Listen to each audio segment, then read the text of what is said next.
Bien, amados hermanos, vamos al sermón basado en Santiago capítulo 2, del versículo 1 hasta el versículo 13.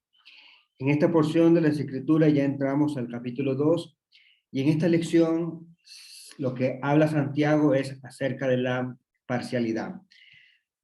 En este capítulo encontramos que había un problema de preferencias, y lo que también está haciéndole énfasis Santiago es que la misma preferencia a lo que ustedes estaban dando hacia los ricos son las mismas personas que más adelante, al final del capítulo, a mediados del capítulo 2, dice que lo llevaban a los juicios. De tal manera que Santiago está haciendo un llamado de atención a que si somos cristianos, pues no debe de haber acepción de personas, porque Dios tampoco hace acepción de personas. En esta enseñanza encontramos que se conecta con el punto anterior, pues viene hablando acerca de la conducta hacia el prójimo o con el prójimo. El punto principal de esta enseñanza, amados hermanos, es que no hagamos distinción, que no hagamos acepción de personas. Tenemos el ejemplo de Dios en el cual dice, Dios no hace acepción de personas. En esta capítulo 2 encontramos que Santiago se dirige a los hermanos con sumo cariño. Note las palabras que miramos anteriormente en el cual dice, hermanos míos. Así como esa expresión es característica de Santiago, también la otra expresión característica de Santiago es amados hermanos. Cuando se dirige con esta expresión, está abriendo digamos, es la introducción para hablar acerca de una exhortación o algo en el cual quisiera llamar la atención de los hermanos. En esta ocasión, en Santiago capítulo 2, vemos que Santiago comienza con esa expresión para hablar acerca de un tema que es muy delicado en el cual ellos deberían de considerar. Aquí, en estas palabras del capítulo 2, encontramos que Santiago está condenando lo que es la parte del favoritismo, en el cual, según lo que encontramos en el capítulo 2, dice que no debe de verlo por la sencilla razón que encontramos a un Dios que no hay en el favoritismo. Dios nos trata a todos por igual. Y de igual manera, Santiago nos insta a que nosotros quitemos este obstáculo para que nosotros lleguemos a la madurez espiritual. Entrando entonces al primer punto, encontrado en Santiago capítulo 2, del verso 1 al verso 4, nos habla acerca de la cortesía para todos. En primera instancia vemos, capítulo 2, verso 1, hermanos míos, que vuestra fe en nuestro glorioso Señor Jesucristo sea sin acepción de personas. Aquí se introduce de manera tierna diciéndole, hermanos míos, y de llenos vemos que se introduce al tema en el cual debe de ser, que dice que nuestra fe sea sin acepción de persona. El mandamiento es clave y da la razón de Dios en el cual dice que en él no hay acepción de persona. En Romanos capítulo 2, el versículo 11 dice, encontramos esta razón en el cual dice, porque no hay acepción de personas para con Dios. Y el otro texto que podíamos considerar es Efesios capítulo 6, el versículo 9, en el cual dice, y vosotros, amos, haced con ellos lo mismo, dejando las amenazas, sabiendo que el Señor de ellos y vuestro está en los cielos. Y para él dice, no hay acepción de persona. Este versículo es muy claro diciendo que dirigiéndose a los amos en el cual deberían tener una atención muy especial. No deberían de portarse con amenazas para que realmente sus siervos le puedan servir. Y el apóstol Pablo da la razón sumamente importante en el cual dice que así el Señor es Dios de ellos, como también de ustedes, a los cuales dice tenían una mala actitud. Y el versículo da la razón. En él dice, no hay acepción de persona. Sería inconsecuente que nosotros profesemos ser seguidores de Cristo y al mismo tiempo de nosotros hagamos acepción de persona. Hacer acepción de persona es mostrar la parcialidad, algo en el cual Dios condena.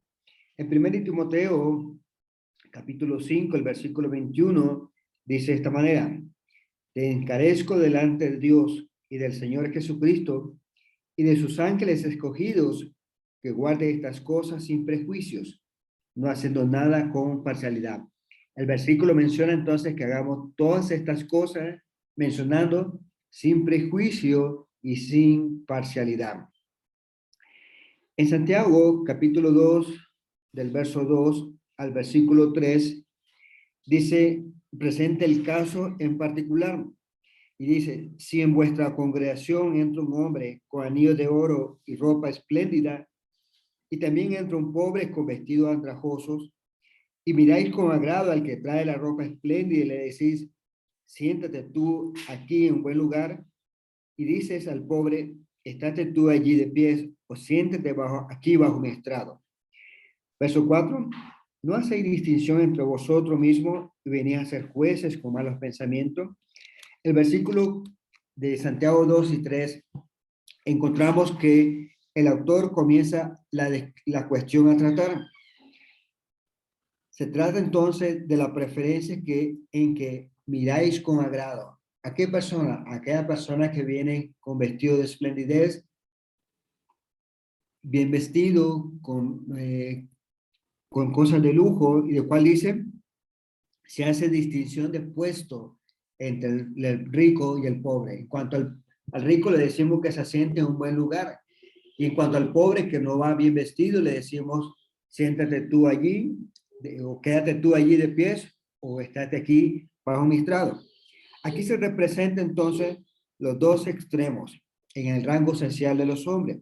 Ahora dice, entra en la asamblea de gente de Dios, quien no hace excepción de personas, pero nosotros, de manera equívoca, y aún inclusive los hermanos al cual Santiago estaba escribiendo, estaban haciendo distinción de personas. Si nos llamamos discípulos de Cristo, entonces estamos haciendo algo que no es correcto. El versículo 4 decía, no hacéis distinción entre vosotros mismos. La forma de pregunta es una pregunta retórica en el cual se responde de manera intrínseca ella misma. Y la pregunta asume entonces una respuesta afirmativa. Los hermanos debían de declararse culpables de tal distinción. Así es que la idea es de dos.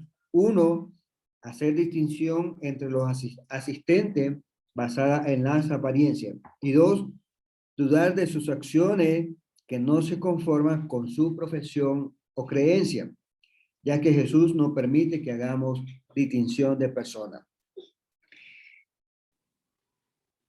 En el siguiente punto que encontramos es la comparación para todos, compasión para todos, y en el cual encontramos que en Santiago capítulo 2, el versículo 5 al versículo 9, acerca de esta cuestión a tratar.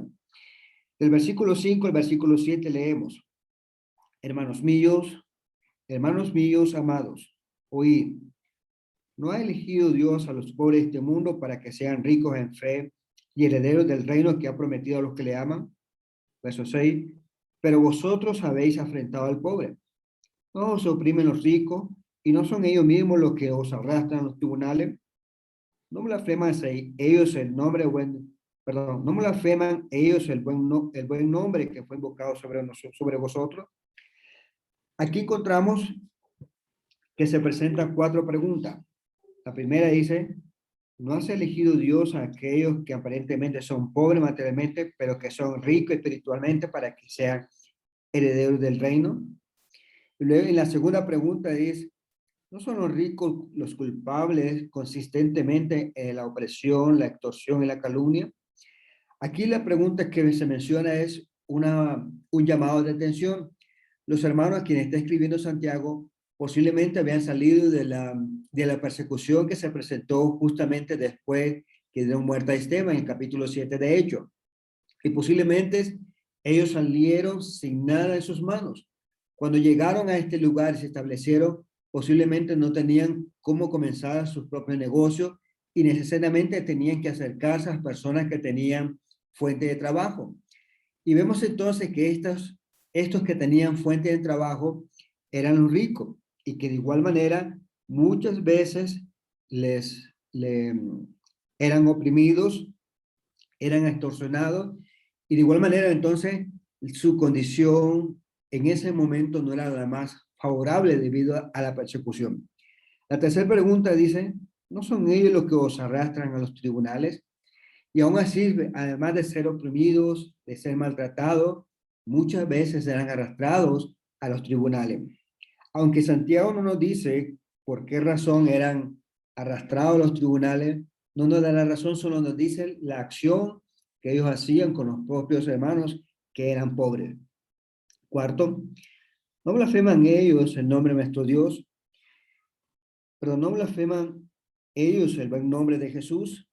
Dios no elige a nadie para ser pobre, elige a todos a base de obedecer el Evangelio, lo que vemos en 2 Tesalonicenses, capítulo 2, versos 13 y 14, en el cual dice, pero nosotros debemos dar siempre gracias a Dios con respecto a vosotros, hermanos amados por el Señor, de que Dios os haya elegido desde el principio para salvación, mediante la salvación por el Espíritu y la fe en la verdad, a la cual os llamó mediante nuestro Evangelio, para alcanzar la gloria de nuestro Señor Jesucristo. Vemos entonces que Dios, al momento de predicar el Evangelio, no necesariamente va a las personas que son pobres. Simple y sencillamente va a aquellas personas que obedecen el Evangelio.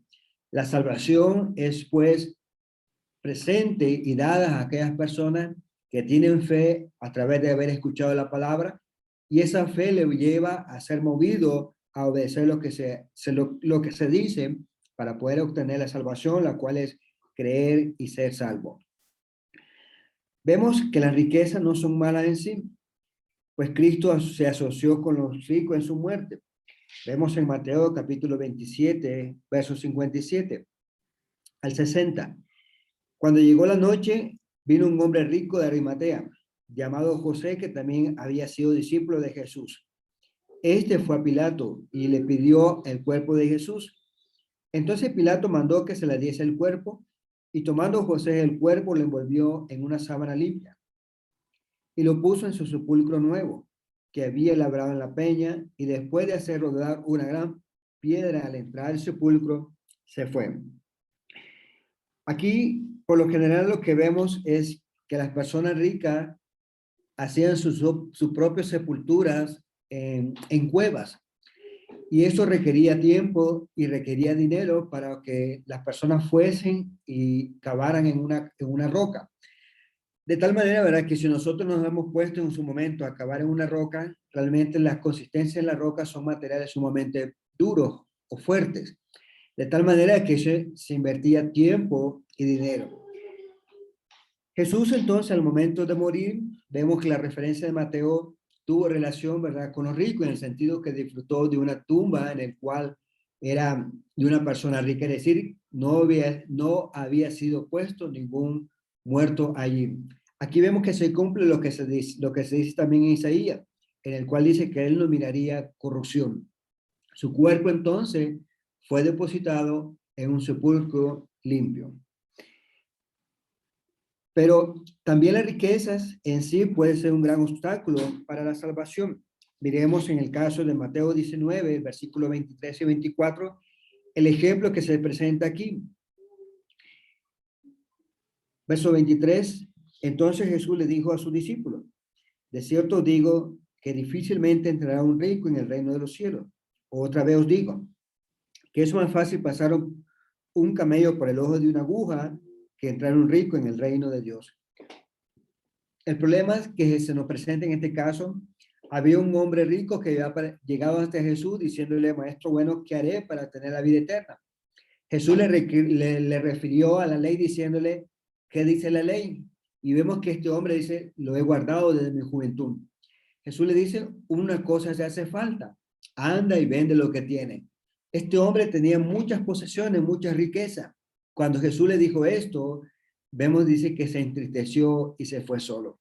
Por eso encontramos que Jesús dice, ¿verdad?, que los ricos les va a ser difícil entrar en el reino del cielo porque ellos ponen su atención en su riqueza. Este hombre, en el caso de Mateo 19, su atención no estaba en lo que Jesús estaba diciéndole, sino que su atención y toda su esperanza estaba en la riqueza. Por eso encontramos que este hombre se fue triste.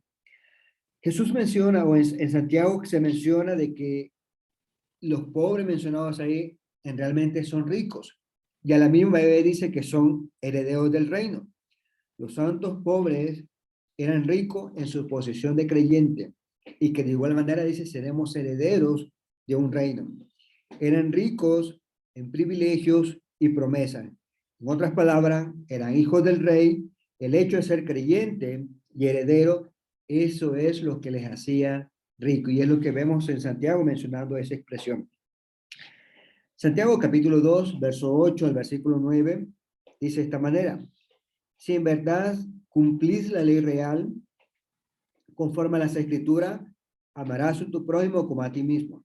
Bien hacéis, pero si hacéis excepción de personas, cometéis pecado y quedáis convictos por la ley como transgresores. La expresión dice, amarás a tu prójimo como a ti mismo. Jesús menciona, o Santiago hace énfasis diciéndole, bien hacéis. En otras palabras, amar es lo correcto. Pero vemos que el favoritismo es pecado. Y vemos entonces que las alternativas indicadas por Santiago son claras.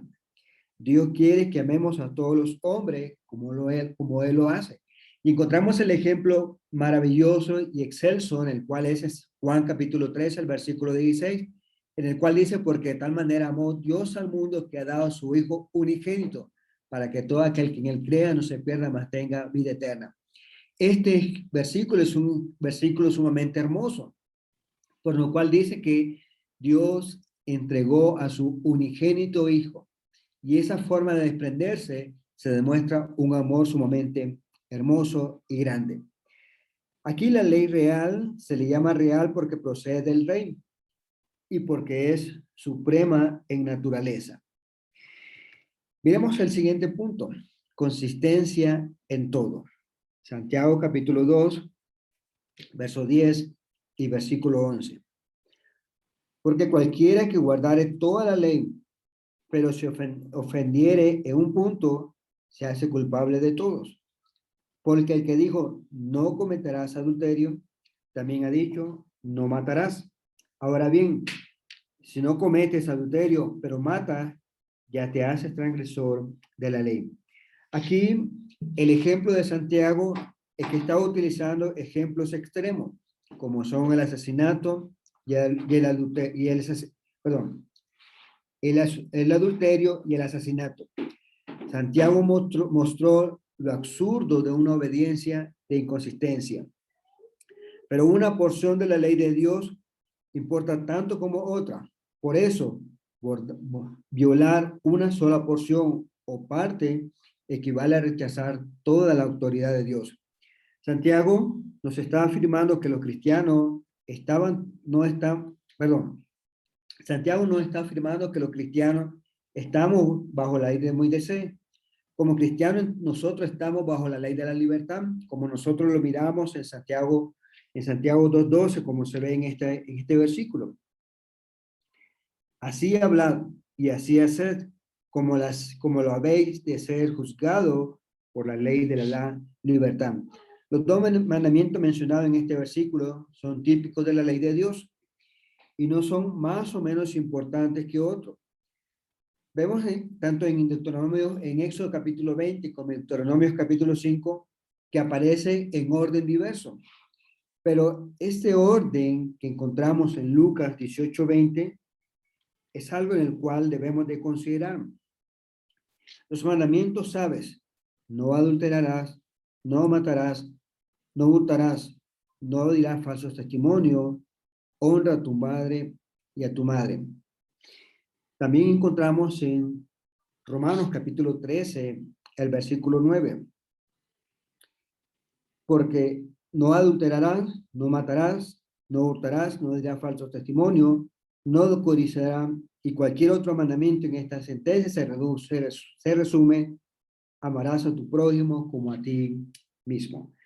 Lo que encontramos aquí es que, aunque no se habla en un orden adecuado, lo que Santiago transmite entonces, aunque hay mandamientos que eran sumamente fuertes y extremos, pero si realmente descuidábamos la parte esencial de amar al prójimo, Santiago dice que nos hacemos culpables de toda la ley. Aunque la persona no hubiese adulterado, aunque la persona no hubiese sido un homicida, pero si solamente descuidamos una parte de ella, dice que nos hacemos culpables de toda. Ese es el razonamiento que Santiago está presentándole a los hermanos. Ahora, en Santiago capítulo 2, verso 12 y el versículo 13, enfatiza que la obediencia total es la clave. Así hablad y así haced, como todos los que habéis de ser juzgados por la ley de la libertad, porque juicio sin misericordia se hará con aquel que no hiciere misericordia, y la misericordia triunfa sobre el juicio. La obediencia total es la clave. Uno debe de hablar y actuar en forma habitual, como quien ha de ser juzgado por la ley, pero se requiere una obediencia completa y consistente si se pretende alcanzar una madurez espiritual. Aquí la expresión dice por la ley de la libertad, lo que vemos en el versículo 12. Esta ley se llama la palabra de verdad, lo que miramos en Santiago capítulo 1, el versículo 18, la cual también se nominaba en el versículo 21, la cual era implantada en nosotros. Esta se me llama entonces la perfecta ley.